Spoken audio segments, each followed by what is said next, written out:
In my time as a game developer, I have started and then abandoned 23 separate game projects. Some of these projects are really rough and basic, but other ones are essentially finished. But for one reason or another, I decided that every one of these projects was no longer worth developing. So today I'm going to go through every project that I never released and explain exactly what it was that killed it.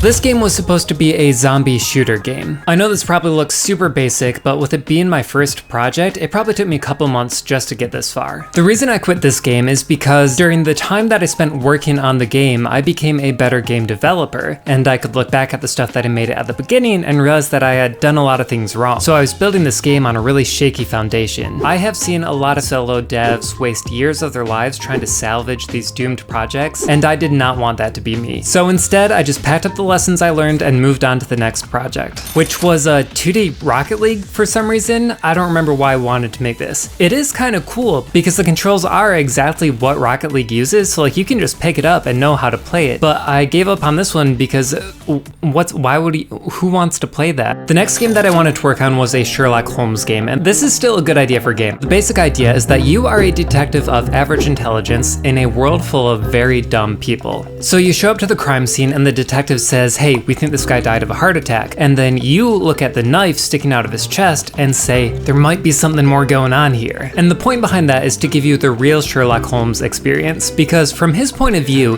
he never sees himself as like the super intelligent, ultra genius guy, right? He's always just a lot more dumbfounded that the people around him can't see these super obvious observations that he's making. But the reason that I gave this one up was just because it was too ambitious for my current skill level. I didn't really have the expertise to make a fully fledged game with all these mechanics, so I just had to give it up. The next game that I made was this little action puzzle game where you can create a solid pull between yourself and other objects. You can use the pull to swing, to vault, or to push and pull stuff. I think it's pretty fun, and I got a decent number of levels finished, but as you can tell, all of the artwork is just placeholders, and I was really never inspired to go in a specific direction with it. So mark that down as my reason for not doing this one. I was not inspired.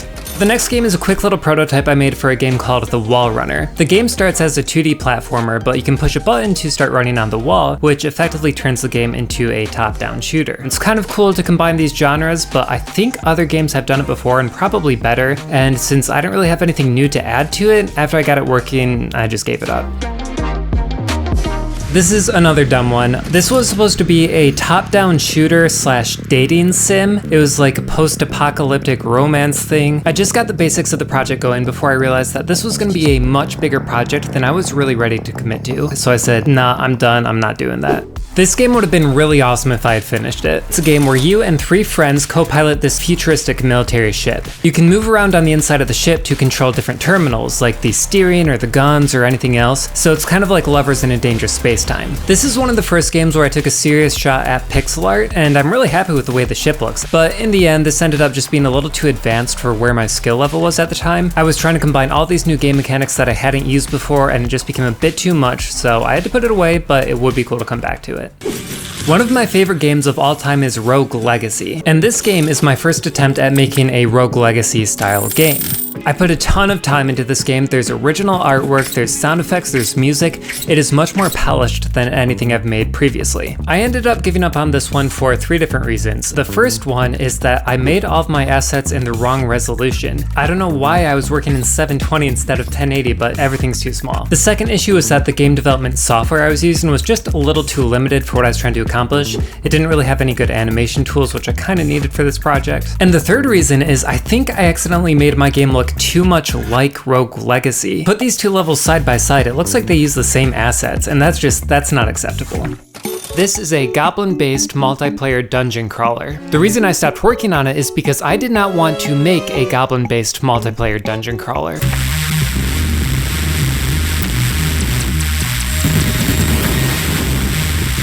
I was calling this game Rabble Rousers, and it's basically my own version of the game Luftrausers.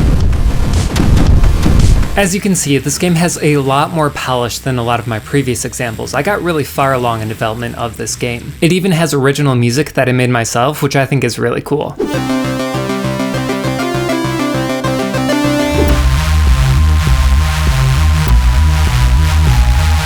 The reason that I had to give up this game is because it was very dependent on 3D art and assets, and at the time, I didn't know how to do anything 3D. As you might have noticed, everything up until this point has been totally 2D, and that's because I just never took the time to learn how to make 3D stuff. Not to spoil any future projects, but that actually is something that I'm working on right now, and my next project is kind of similar to rabble rousers, so that's coming. This is another really cool one. I was just calling this game the Catapult game, and it's basically just Crush the Castle with more advanced physics. Even in its basic version, this game is a lot of fun to play, but the reason that I gave this up is because it's a really big commitment to make it, and I'm not sure anybody else in the world really wants to play it. It's like this very niche genre of game. I don't want to spend a lot of time on something that I don't know if anyone's gonna play. So if you think it looks cool, let me know, and maybe I will make it, but for now, it just seems like it's too much of a risk to invest in.